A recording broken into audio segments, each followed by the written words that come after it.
Adobe Photoshop update version যেগুলো আছে সেগুলোতে দেখবেন নিউরো ফিল্টার কাজ করে না।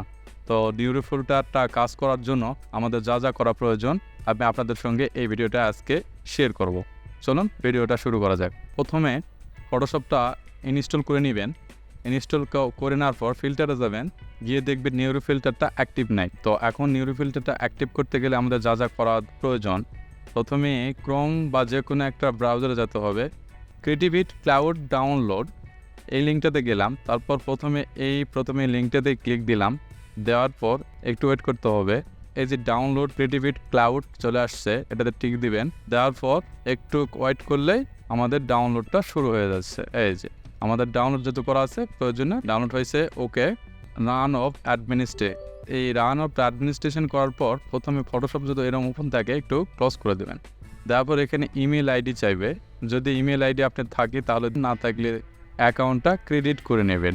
এখানে ক্রেডিট অপশানে চাপ দিয়ে নতুন একটা অ্যাকাউন্ট তৈরি করে নেবেন, অথবা নিউ ইউজার। আমার অ্যাকাউন্ট আছে তাই প্রয়োজন নাই, আমি এই অ্যাকাউন্টে ব্যবহার করব। পাসওয়ার্ডটা দিতে হবে। কন্টিনিউ। এখানে কোথাও কোনো টিক দেওয়ার দরকার নাই।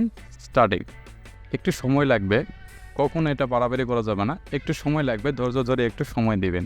ক্লাউডটা ইনস্টল হয়ে যাওয়ার পরে এরকম একটা ইন্টারফেস দিবে। এখানে অ্যাপ বাটনতে গেলে দেখবেন যে বাই নাও করতে বলছে ফটোশপটা আমাদের। ক্যামেরা রোটা আপডেট দিয়ে দিলাম।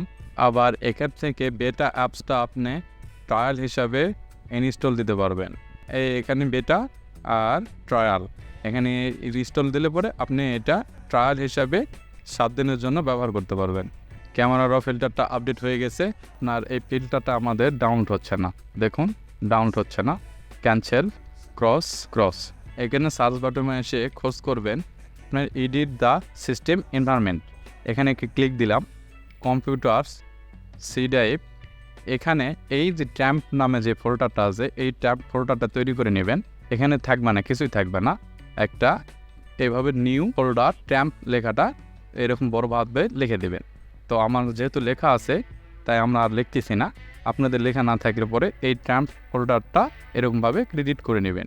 এটা আমাদের ডিলিট। ট্যাম্প ফোল্ডারটা এরকম ওপেন করবেন, করে এই যে এই বারে একটা ক্লিক দিবেন।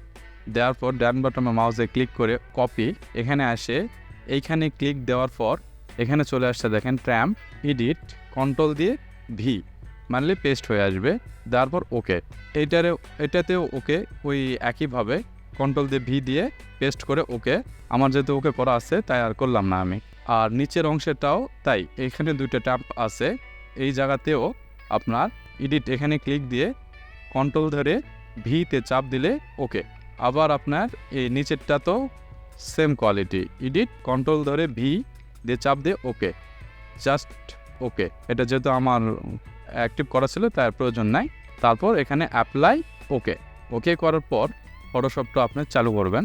ফটোশপ চালু করার পর পিকচারটা নিলাম, নেওয়ার পর কন্ট্রোল জে দিয়ে ডুপ্লিকেট ফিল্টার্স থেকে নিউরো ফিল্টার, এই যে দেখেন এটা আমাদের ডাউনলোড হয়ে গেছে। তারপর এগুলো সব যেগুলো ডাউনলোড আপনার ছিল না, আর এগুলোতে ডাউনলোড অপশান চলে আসবে, আপনারা সুন্দরভাবে এগুলা ডাউনলোড করে নিতে পারবেন। তাহলে আপনার এই নিউরো ফিল্টারটা অ্যাক্টিভ হয়ে যাবে এবং সুন্দরভাবে আপনারা ছবিতে কাজ করতে পারবেন। আমার ভিডিওটা দেখার জন্য আপনাদের সবাইকে ধন্যবাদ।